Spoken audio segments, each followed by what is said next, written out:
السلام علیکم ورحمۃ اللہ وبرکاتہ۔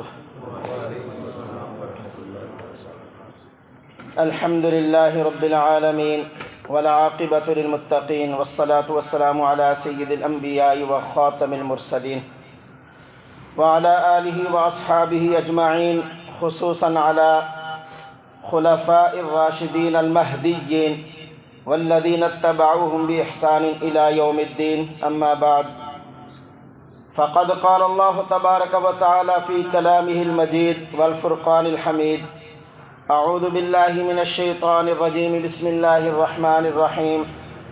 سبحان الذي أسرى بعبده ليلا من المسجد الحرام إلى المسجد الأقصى الذي باركنا حوله لنريه من آياتنا إنه هو السميع البصير.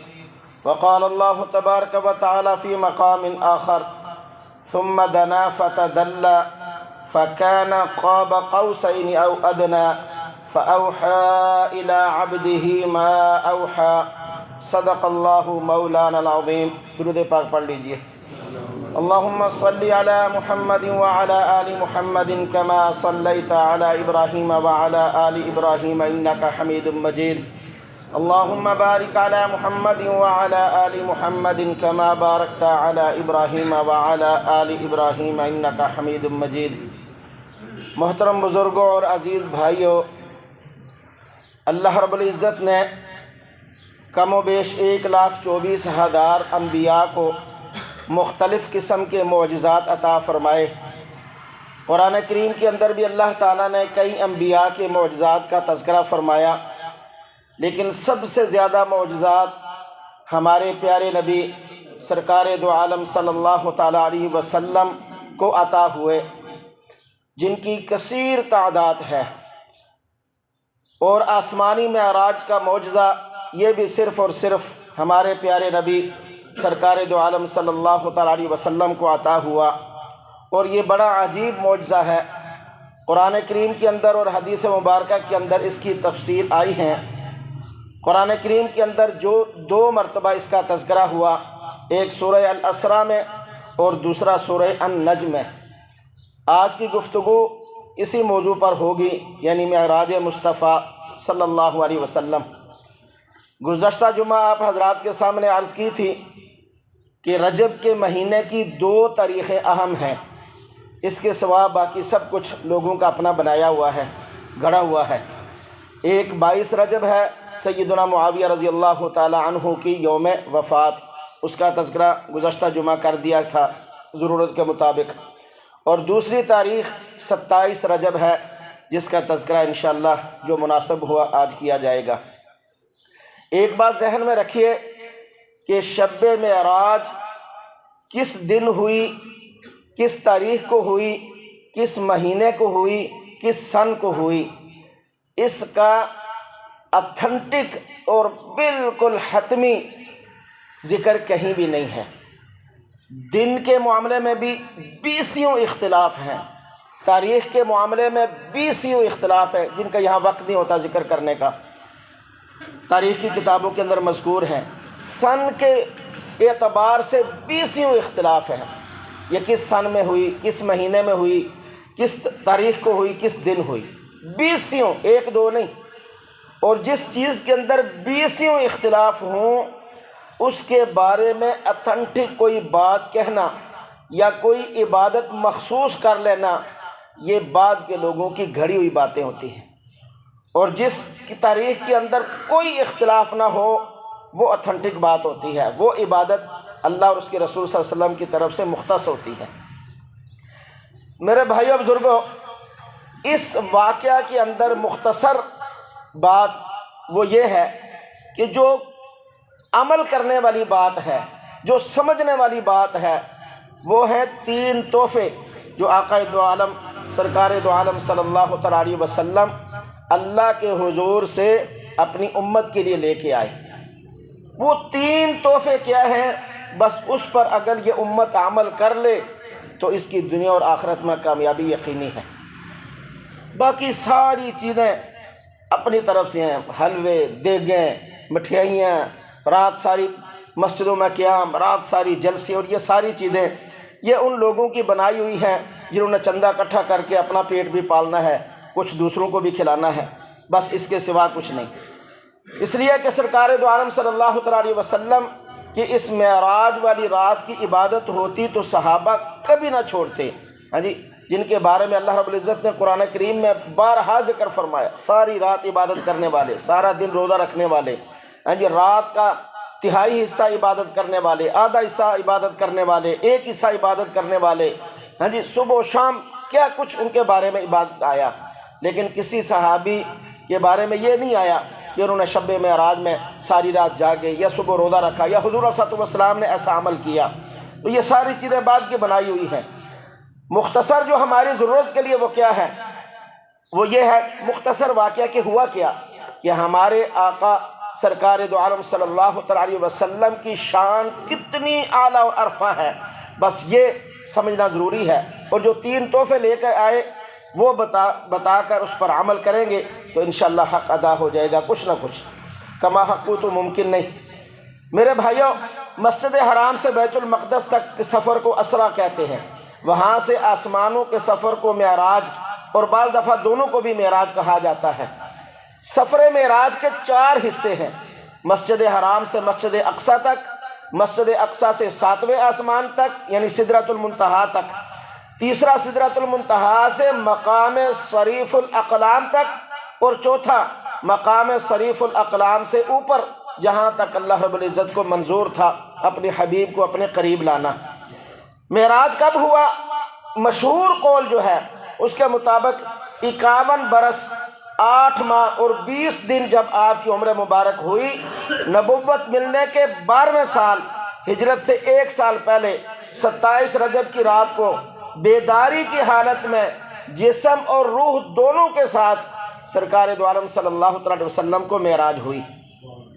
علماء فرماتے ہیں کہ واقعہ معراج دراصل رسول اللہ صلی اللہ علیہ وسلم کو جو غم کی انتہا ہوئی، حضرت اماں سیدہ خدیجہ رضی اللہ تعالیٰ عنہ کی وفات، آپ کے چچا جناب ابو طالب کی وفات، اور آپ کا سفر طائف جس میں آپ نے یہ سمجھ کر گئے کہ شاید یہ لوگ دین کی طرف آئیں گے تو دین کو فائدہ پہنچے گا، لیکن ان ظالموں نے پتھروں سے مار مار کر لہو لہان کر دیا اور بے حد تکلیف دی، جس پر آقا علیہ السلام کو یہ 2-3 غم اکٹھے ہو کر انتہائی غمگین حالت میں تھے کہ اللہ رب العزت نے آپ کے اس غم کو دور کرنے کے لیے سفر معراج نصیب فرمایا۔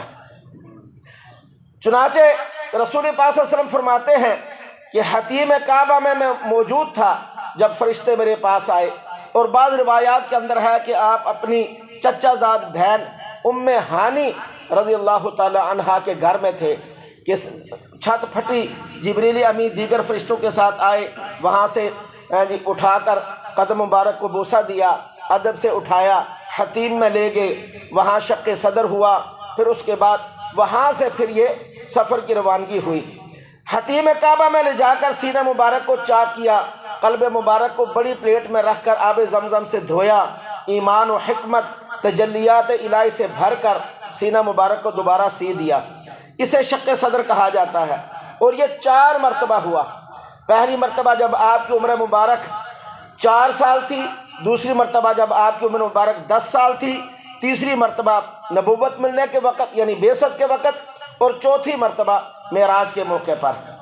آپ کی سواری جنت سے لائی گئی تھی جسے براق کہا جاتا ہے۔ یہ ایک سفید رنگ کا گدھے سے بڑا، خچر سے چھوٹا ایک جانور تھا جس کی رفتار اتنی تیز کہ حد نگاہ پر اس کا قدم پڑنا مشکل تھا، یعنی پل جھپک میں میلوں کی مسافت طے کر جاتا تھا، اور یہ اللہ کا حکم سے اللہ کی قدرت میں ہے۔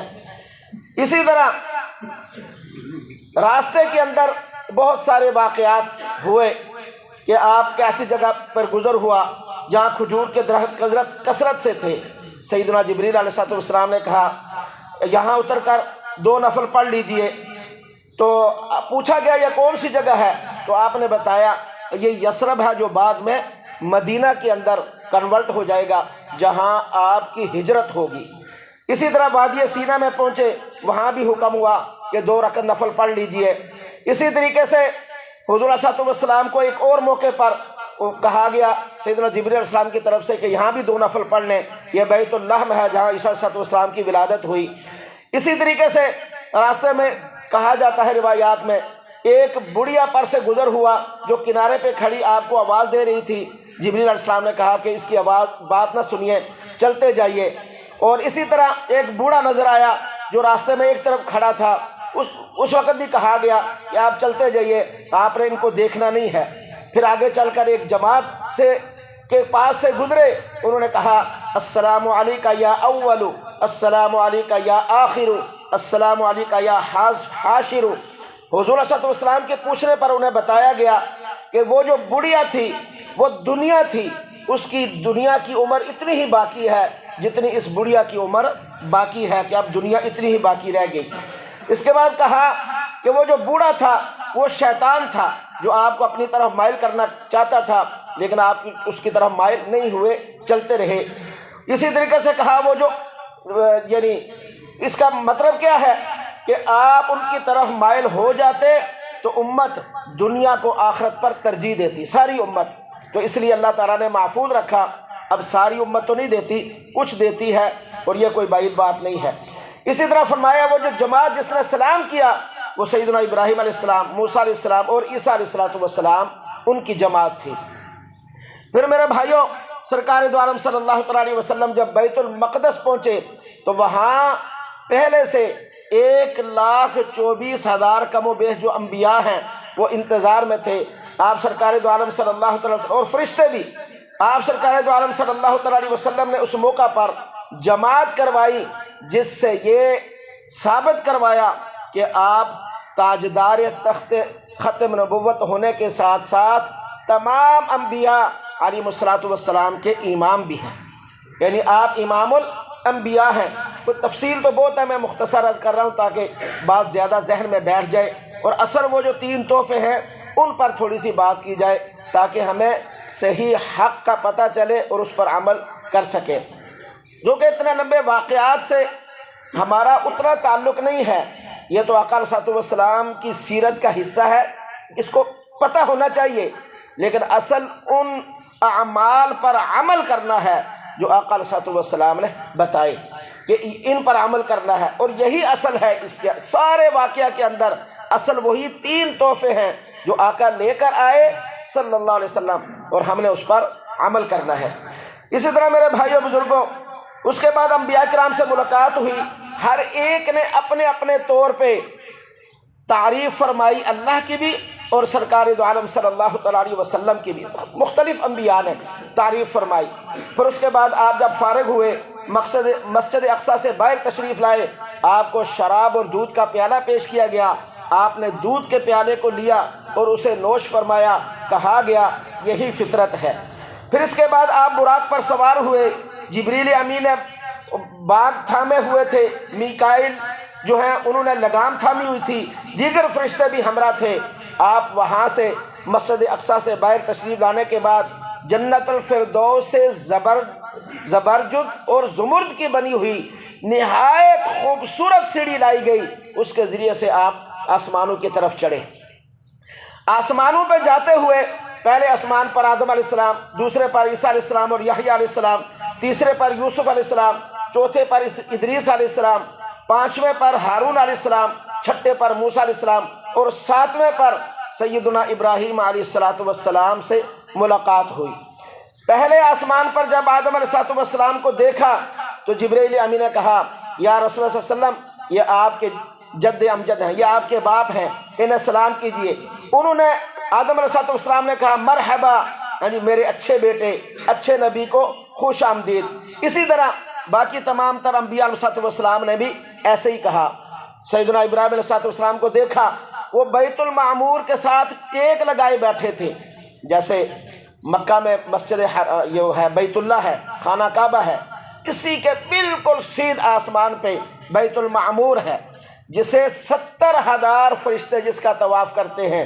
ایک دن جو فرشتہ طواف کر لے، دوسرے دن پھر زندگی بھر اس کی باری نہیں آتی۔ اتنی تعداد میں اللہ تبارک و تعالیٰ نے انہیں پیدا فرمایا ہوا ہے۔ پھر آپ نورانی براق پر سوار ہو کر سدرۃ المنتہا پر تشریف لے گئے۔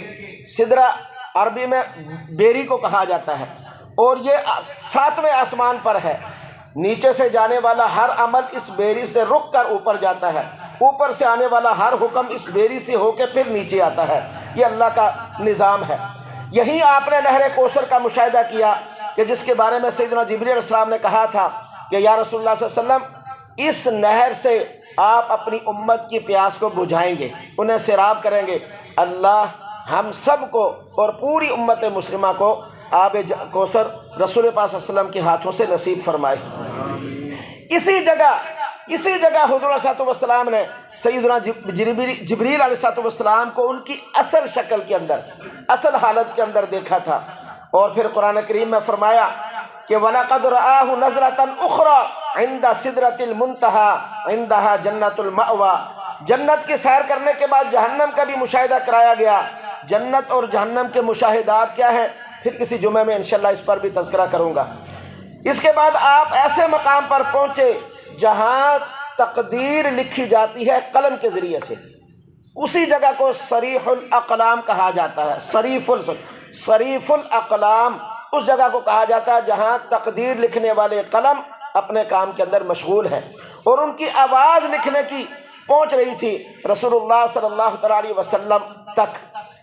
پھر سیدنا جبریل علیہ السلام نے معافی چاہتے ہوئے عرض کیا کہ یا رسول اللہ، اب میرا سفر یہیں تک ہے، اس سے آگے جاؤں گا تو پر جل جائیں گے، لہذا آپ سرکار دو عالم صلی اللہ علیہ وسلم نے ان کو رخصتی دے دی اور وہ وہاں سے واپس آ گئے۔ اللہ اکبر! دیکھیے ہمارے نبی کی شان کہ فرشتوں کا سردار وہاں سے آگے نہ جا سکا، اور کل انبیاء کا سردار، کل کائنات کا سردار اور اس امت کے نبی جناب سید دو عالم سرکار دو عالم صلی اللہ علیہ وسلم وہ اوپر چلے گئے۔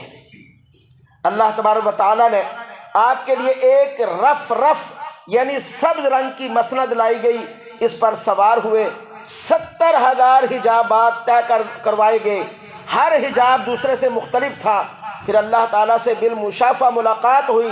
اللہ کی بارگاہ میں قرب کا جو درجہ آپ کو حاصل ہوا، اس کے بارے میں بیان کرنا کسی انسان کی طاقت میں نہیں ہے۔ وہ کیا شان تھی، وہ کیسے حالات ہوں گے، یہ اللہ اور اس کے نبی ہی جانتے ہیں، کوئی انسان ان کو بیان کرنے سے قاصر ہے۔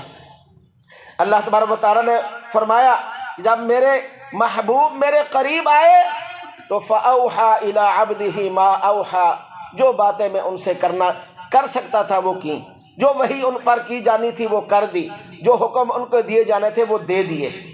میرے بھائیو بزرگوں، یہ مختصر تفصیل کے بعد اب آتے ہیں اصل مقصد کی طرف، جو میں نے آج آپ کو بتانے تھے، اور یہ توجہ سے سنیں گے، اس پر عمل کریں گے تو یقیناً ہم آقا دو جہاں سرکار دو عالم صلی اللہ علیہ وسلم کے سچے امتی اور آپ کے متبع اور فرما بردار بنیں گے۔ اور اگر ان کو چھوڑ کر صرف حلوے بریانیاں اور دیگوں اور صرف جاگنے پہ ہی اور اپنے پاس سے اتنے نفل اس میں یہ پڑھنا یہ کچھ کرنا ہے تو پھر ہماری قسمت۔ میرے بھائیوں بزرگوں، اللہ رب العزت نے اپنے پیارے حبیب سرکار دو عالم صلی اللہ علیہ وسلم کو اس سفر کے اندر 3 چیزیں عطا فرمائی بطور عطیہ، یعنی تحفہ، بطور تحفہ 3 چیزیں عطا فرمائی۔ نمبر 1، 5 نمازیں۔ اس سے پہلے مسلمان 5 نمازیں نہیں پڑھتے تھے۔ یہ تحفہ جس کی خاطر اللہ تعالیٰ نے اپنے محبوب کریم رؤوف الرحیم صلی اللہ علیہ وسلم کو اپنے پاس بلایا۔ دوسری چیز، سورہ البقرہ کی آخری 2 آیات، آمن الرسول لا یکلف اللہ، یہ 2 آیات۔ اور نمبر 3، اللہ رب العزت نے فرمایا کہ میرا وہ امتی، اے میرے محبوب اعلان کر دیجئے گا، میرا وہ امتی جس نے اپنے آپ کو شرک جیسی لعنت سے محفوظ رکھا ہوگا وہ جنت میں جائے گا۔ کچھ بھی اس نے کیا ہو، اللہ تعالیٰ اس کے کبائر سے درگزر کرتے ہوئے بھی اسے جنت کے اندر داخل فرمائیں گے، بشرطے کہ اس نے شرک جیسی لعنت سے اپنے آپ کو بچایا ہوگا۔ اب اس کی کچھ تفصیل سن لیجئے میرے بھائیوں۔ پہلی بات 5 نمازیں ہیں، 50 فرض ہوئی۔ آپ سنتے رہتے ہیں علماء سے کہ سیدنا موسیٰ علیہ السلام واپس بھیجتے رہے یہاں تک کہ 5 رہ گئیں، اور یہ 5 پڑھنے کا ثواب 50 کے برابر ہے، بشرطے کہ یہ امت سمجھ لے کہ اس امت پر 5 نمازیں باجماعت فرض ہوئی ہیں، مردوں پر اور عورتوں پر گھر کے اندر انفرادی۔ مردوں پر یہ 5 نمازیں باجماعت فرض ہوئی ہیں مسجد میں، وہ اور تفصیل ہے، پھر اس کے لیے پہلے بھی بتاتا رہتا ہوں، پھر بھی انشاءاللہ۔ عورتوں پر گھر کے اندر، عورت مسجد میں نہیں، مرد گھر میں نہیں، مرد کی باجماعت مسجد میں ہے۔ اور یہ 5 نمازیں یہ وہ تحفہ ہے جو پیارے آقا علیہ السلام اللہ کے حضور سے امت کے لیے لے کے آئے۔ 5 نمازیں فرض۔ ہمارے ہاں عوام کو اس قدر کھانے پینے کی طرف لگا دیا گیا ہے، سارا سال یقین جانیے فرض نمازوں کے متعلق اتنی یعنی اہمیت یا اتنی تیاری اکثریت لوگوں کی نہیں کرتے جتنی کہ وہ ان راتوں کے اندر پوچھ گچھ کرتے ہیں۔ ہاں جی، فون کر کے آج رات مسجد کھلی ہوئے گی، مسجد کتنے بجے تک رات میں کھلی رہے گی؟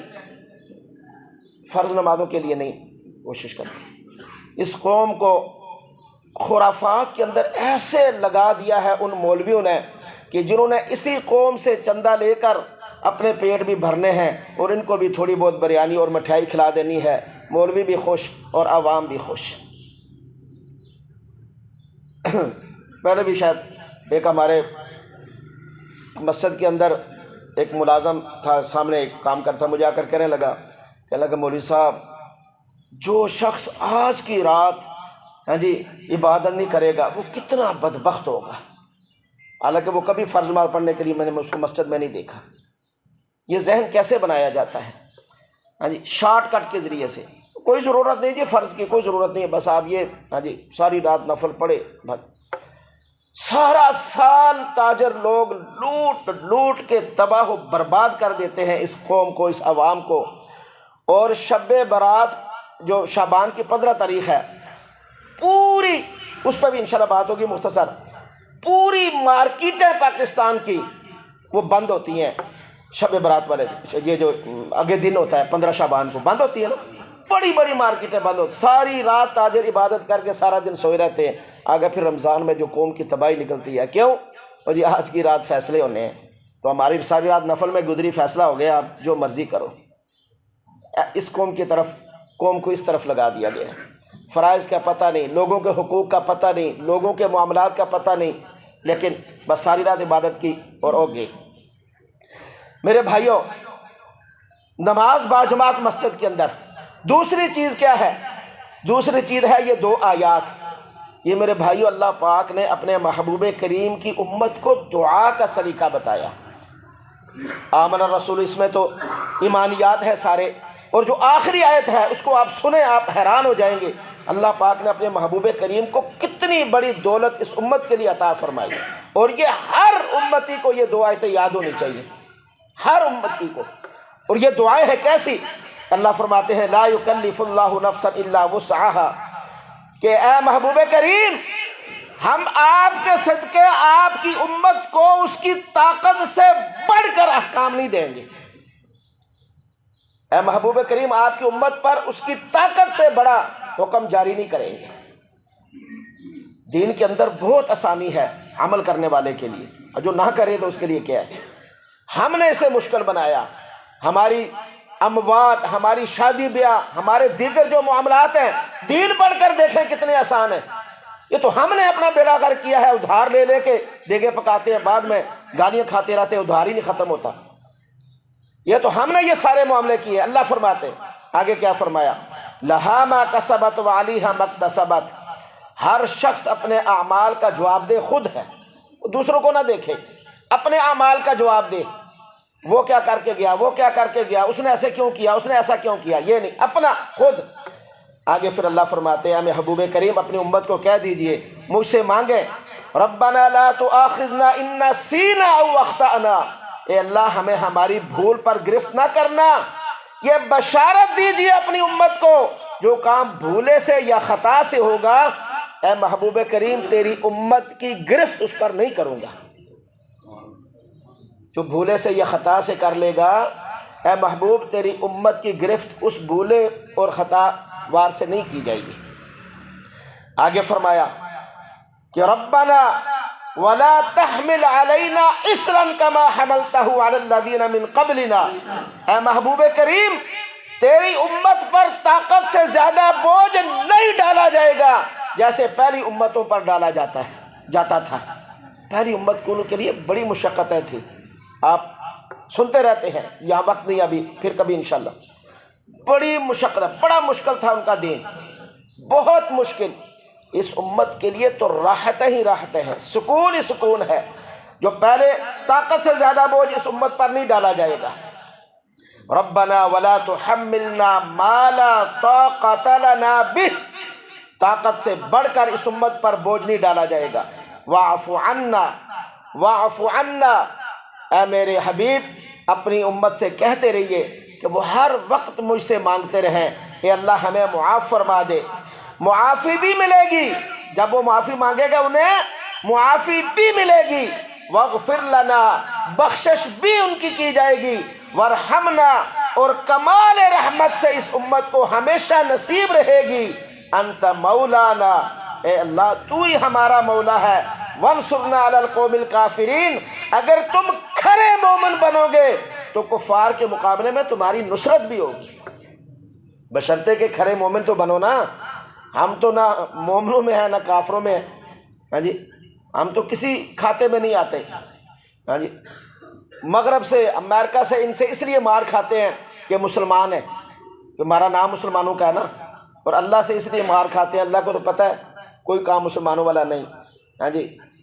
دوسروں کا حق مارنا، دوسروں پر زیادتی کرنا، ملاوٹ کرنا، مہنگائی کرنا، یہ ساری وہ کرتوتیں جو ایک مسلمان کی شایان شان ہی نہیں ہے، وہ ساری ہمارے اندر موجود ہیں۔ تو پھر اللہ کو تو پتہ ہے نا ہم نہیں ہیں، تو نہ ہم ادھر کے ہیں نہ ہم ادھر کے ہیں۔ لا الہ الا ولا الہ الا، نہ ادھر کے رہے نہ ادھر کے رہے، نہ خدا ہی ملا نہ وصال صنم، نہ ادھر کے رہے نہ ادھر کے رہے، ہماری یہ حالت ہے۔ آپ کھرے مسلمان بن کر تو دیکھیے، پھر دیکھیے اللہ کی نصرت کیسے آتی ہے، جیسے صحابہ کرام علیہم الرضوان کے دور میں اور ان کے بعد، ہاں جی، جو صحیح معنوں میں مسلمان تھے ان کے لیے نصرت آئی۔ آج کے دور کے اندر بھی اپنے پڑوسی ملک افغانستان کو دیکھ لیجئے، آج کے دور میں 22 سال ظلم و جبر برداشت کرنے کے بعد آج وہ ہم سے زیادہ سکھی ہیں۔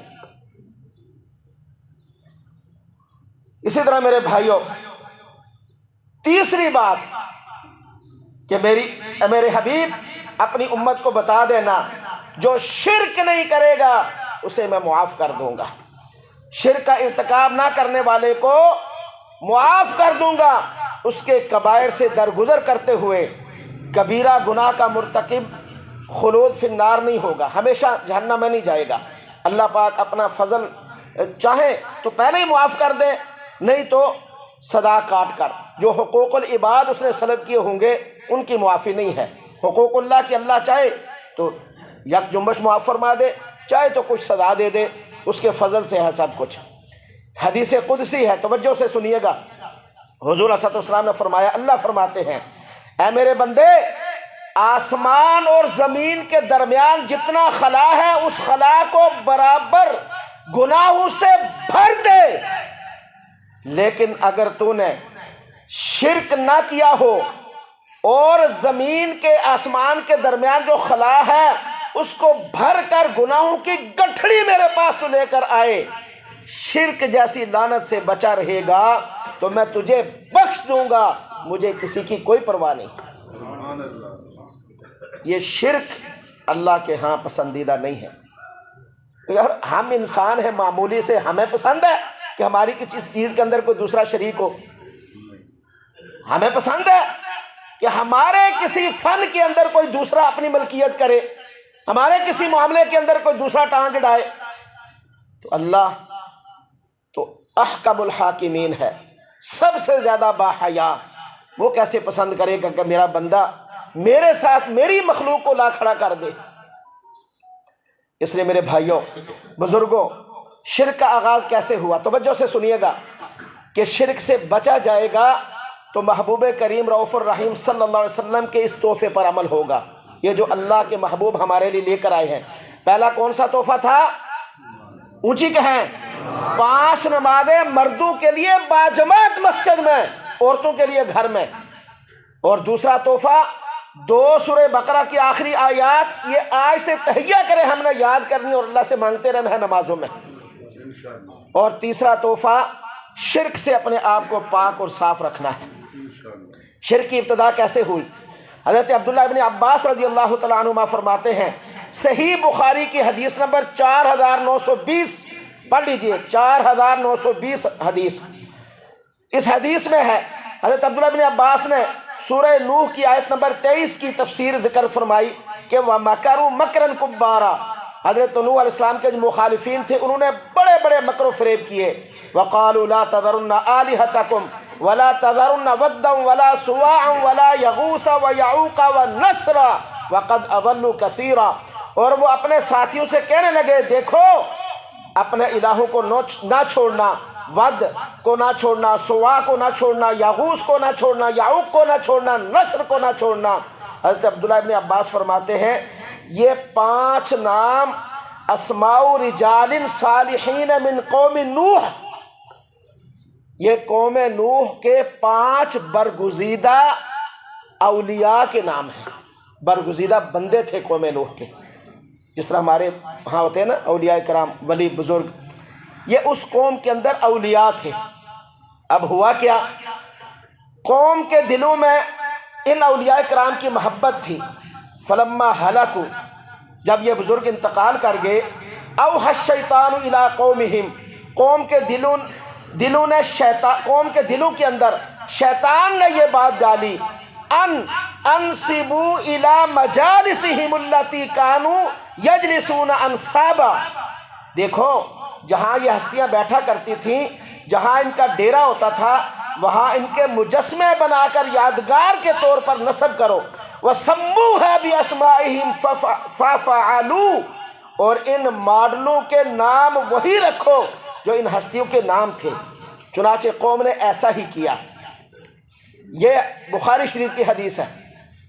5 بت بنائے، محترم ہستیوں کے ماڈلز تھے، تاکہ ان کے سامنے رکھ کر ان کے ذریعے سے اللہ کا قرب حاصل ہو۔ حتی اذا ہلک اولئک، یہاں تک کہ جب یہ ماڈل بنانے والی قوم چلی گئی، یہ والدین جو فوت ہو گئے، جب وہ لوگ جنہوں نے ماڈلز بنائے وہ دنیا سے چلے گئے، وَتَنَسَّخَ الْعِلْمُ عُبِدَتْ، اور بعد کے لوگوں میں شعور نہ رہا تو انہوں نے انہی کو سجدہ کرنا شروع کر دیا، ان کی عبادت کرنا شروع کر دی۔ یہ بھی توجہ سے سن لیجئے، مکہ مکرمہ میں نبی پاک صلی اللہ علیہ وسلم نے جو بت توڑے تھے نا، ان میں سب سے بڑا بت ہبل تھا، اور یہ حضرت حابیل علیہ السلام کا بت تھا، ماڈل تھا، جو بگڑتے بگڑتے اسے ہبل بنا دیا گیا۔ حضرت عبداللہ ابن عباس فرماتے ہیں اما ودن، یہ ود جس بزرگ کا ماڈل تھا یہ کلب قبیلے کا تھا، دومت الجندل عراق کے قریب جگہ ہے، وہاں اس کو بنا کر اس کی پوجا کی جاتی تھی۔ اما سوا حزیل قبیلے کا ماڈل تھا، جو مکہ کے قریب قبیلہ رہتا تھا، انہوں نے اس کا بت بنا کر پوجا شروع کی۔ واما یغوث یہ یمن کے قبیلے کا بت تھا، جو ملکہ سبا کے شہر سبا کے قریب بنو عطیف کا معبود تھا۔ اما یعوق، اور یعوق قبیلہ ہمدان کا معبود تھا۔